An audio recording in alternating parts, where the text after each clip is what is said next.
Bezrat Hashem, la Gemara de Menachot 99b. Tanya, Rabbi Yossi Omer, אפילו סילק את הישנה שחרית וסידר את החדשה ערבית, אין בכך כלום. אלא מה אני מקיים לפני תמיד, שלא ילין שולחן בלא לחם. Alors, nous avons dans le Beth Amikdash, dans le temple, il y avait une table tout à fait en or. Elle était en bois, recouverte complètement d'or. Sur la table, il y avait toujours 12 pains. 12 pains faits d'une manière très spéciale. Quand vous prenez une miche de pain et vous le mettez devant vos yeux, vous n'arrivez pas à voir la personne qui est devant vous parce que le pain, la miche, elle vous bloque.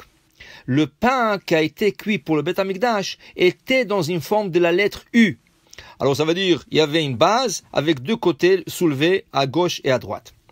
Là, si vous regardez à la personne qui est en face de vous, vous pouvez le voir. C'est pour cela que le pain de Beth Amikdash, on a appelé Lechem Hapanim. Hapanim, ça veut dire visage, qu'on peut voir le visage de la personne qui se trouve en face de nous. Ce pain a été cuit le vendredi matin. On l'a sorti du four et on l'a gardé jusqu'à samedi matin où on mettait ce pain sur la table. Mais sur la table, il y avait déjà 12 pains qui ont été posés la semaine d'avant, le samedi d'avant. Alors si vous prenez le pain, ça veut dire qu'il a 9 jours.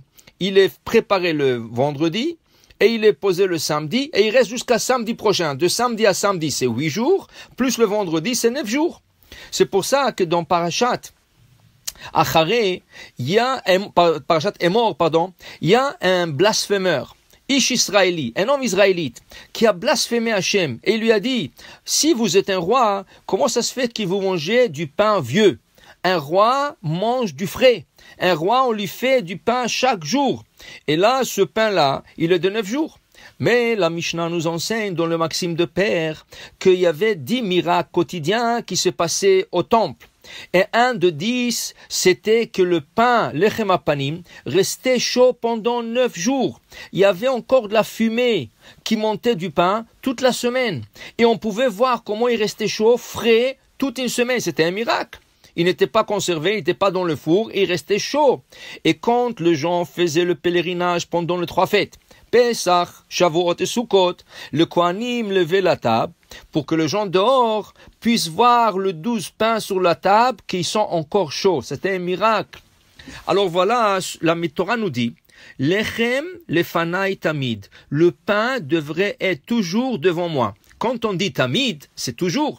Alors la Gemara, elle a un problème quand on enlève le pain pour quelques minutes, le pain de la semaine dernière. Alors la table reste quelques minutes vide et là on place le nouveau pain. Mais pendant quelques minutes, la table était vide. Alors c'est pas tamid, c'est pas toujours. Il y a un manque de quelques minutes. Viens Rabbi aussi nous enseigne ce matin dans la Gemara, justement, tant que la table n'était pas vide toute une nuit, alors ça s'appelle tamid. Et le quelques minutes ne compte pas parce que pendant le matin, jusqu'à qu'on a changé le pain, et après l'après-midi, le soir, la table est toujours pleine, ça s'appelle tamid. Alors le quelques minutes n'interrompt pas le tamid.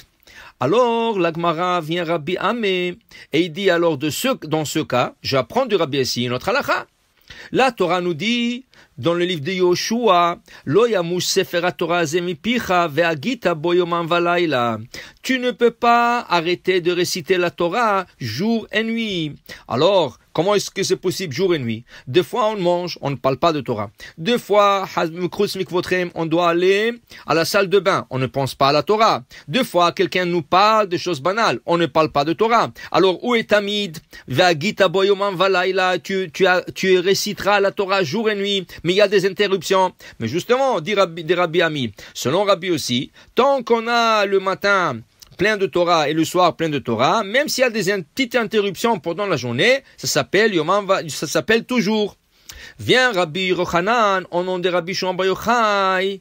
Alors il dit, dans ce cas, on peut dire aussi, Afil lo kara adam et la kriyat shema shachrit ve'arvit, ki em lo yamush. Alors dans ce cas, si tu as lu le Shema le matin, et tu as lu le chemin le soir, ça veut dire que ta journée commence avec Torah, elle finit avec Torah, et entre la journée, entre le deux, il y avait une petite interruption, ça s'appelle tamid. Pourquoi? Parce que c'est encadré depuis le début jusqu'à la fin.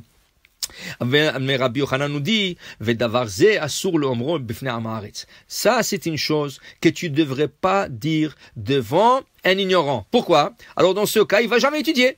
Il va te dire, je vais lire le Shema le matin, je vais lire le Shema le soir, et pas besoin d'étudier. Has v'shalom. Ça, c'est dans le cas de force majeure. Dans le cas où tu n'avais pas la chance d'étudier un jour, et tu as pris un peu le matin et après le soir, c'est exactement l'idée de ce cours de 5 minutes, pour vous donner la chance d'apprendre un peu le matin. Et le soir, faites une petite étude aussi. Alors, Bediavad, si vous êtes occupé toute la journée, vous travaillez dans un bureau, vous êtes un docteur, vous êtes un ingénieur, et vous ne pouvez pas, vous devez travailler, alors vous avez fait la mitzvah Yomam Valayla, mais il faut essayer au maximum d'exploiter vos temps dans la Torah. Alors la Gemara continue et elle nous dit Sha'al ben Dama ben achoto shel Rabbi Ishmael kegon shani shelamati kol haTorah kola ma ilmot chokhma evanit. Voilà qu'il y avait un rabbin Dama ben achoto shel Rabbi Ishmael, le neveu de Rabbi Ishmael. Il lui a posé une question. Il a appris toute la Torah par cœur, toute la Torah. Quand on dit toute la Torah, vraiment ce rabbin, il a appris la Torah, la Mishnah, la Gemara, il savait tout par cœur. Alors il vient Rabbi Ishmael, lui dit, oncle, est-ce que je peux aller étudier la philosophie grecque? J'ai appris toute la Torah, je n'ai rien à apprendre. Kara alava mikra. El Rabbi Ishmael lui a répondu, Lo yamus sefera Torah zempicha vagita boyomam valayla. La Torah te dit, tu dois réciter la Torah toute la journée, depuis le matin jusqu'au soir. Alors, tseubdok. Alors, va chercher un moment qui ne fait pas partie ni du jour et ni de la nuit. Et là, tu peux apprendre la philosophie grecque. En d'autres mots, un moment pareil n'existe pas. Dans ce cas, même celui qui connaît toute la Torah doit continuer à la réciter et la apprendre et la réviser. De là, vous comprenez pourquoi Akadosh Baruch Hu a créé l'oubli. Parce que si on n'aurait pas l'oubli et on aurait étudié sans oublier, alors là, à un certain moment, on serait tenté d'aller étudier la philosophie, des choses comme ça, qui sont pas de Torah, mais la Torah, tu apprends que la Torah. Alors c'est pour ça qu'on oublie et on continue à étudier. Amen ve Amen.